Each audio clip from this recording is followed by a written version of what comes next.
Beavs get back at it this week. They got Purdue coming to town Saturday at the Reser Stadium.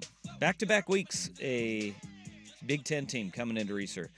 And I know it was sour taste in Oregon State's mouth after the way that Oregon game went, especially the avalanche that came in the second half. But good news on the injury front for the Beavs heading into this week.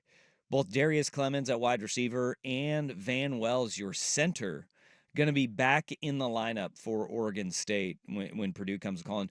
Beavs 4.5-point favorites against the Boilermakers. That's a tasty little line for Oregon State, being 4.5-point favorites over a Big Ten team that just got their absolute jaws broken against Notre Dame. That game was 66-7, and I mean, you want to talk about a team that looked atrocious.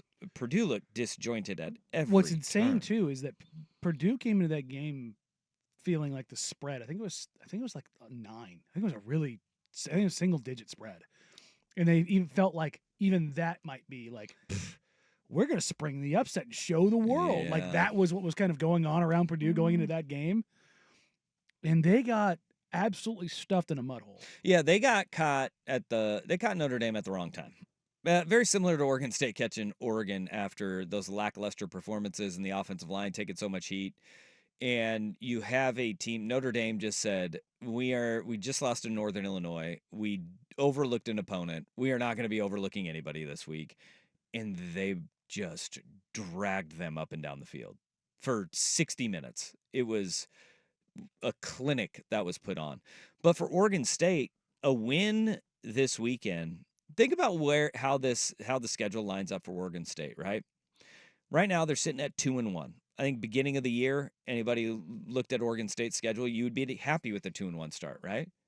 If they start the season 3-1 with Colorado State, which just got, I mean, the score was not as close as that game was against Colorado even. Mm-hmm. Colorado took care of, I mean, they was 21-3, and they controlled them. We know Colorado's faults, and we know Colorado's flaws.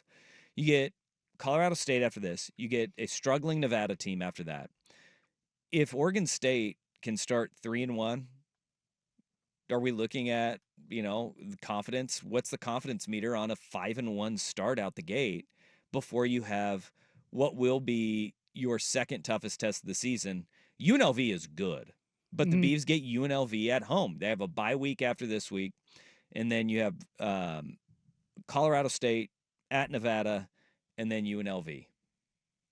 You're looking at, I know that a 49-14 loss and the way that all went down, that's discouraging, but Beavs are still in a really good place right now. They can set themselves up for a nice push, but those final 3 games, that's a hellacious kind of like hodgepodge of games. Air Force, Yep. Washington State, Boise State. Yep. 3 very, very, very different teams.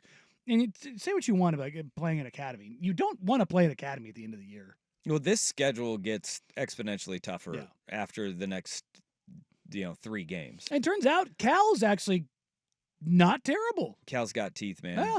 I mean, you're looking at a Cal team that right now they're 3-0, and they're feeling pretty damn good about where they are. And Second best team in the ACC.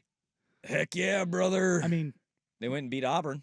I'm dead serious. I think they might be the second best team in the ACC. UNLV, Cal, Air Force, Washington State, Boise State. Those are 5 really tough games. It's a tough schedule for when you're talking about like a non-con schedule. Like that's about as tough as it gets. Cal going to go into Tallahassee and win?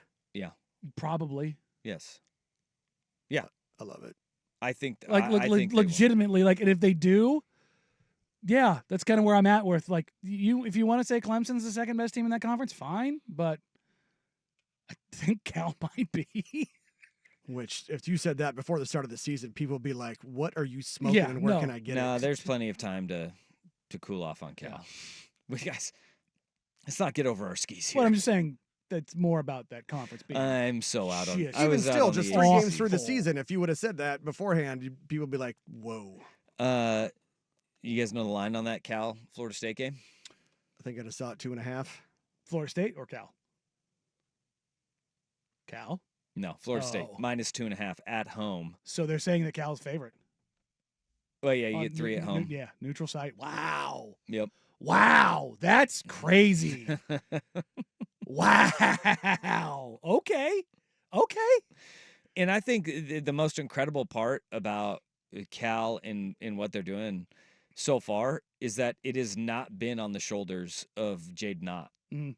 They Javian Thomas, he's been their workhorse back. I mean, Jade Knott has only had 24 carries, been dinged up, but it's been Javion Thomas and Kadarius Callaway who have shouldered the load for them offensively, and they're still 3-0. And look, Fernando Mendoza, who stepped in last year, Who's a fun little gamer. he's a fun quarterback to watch.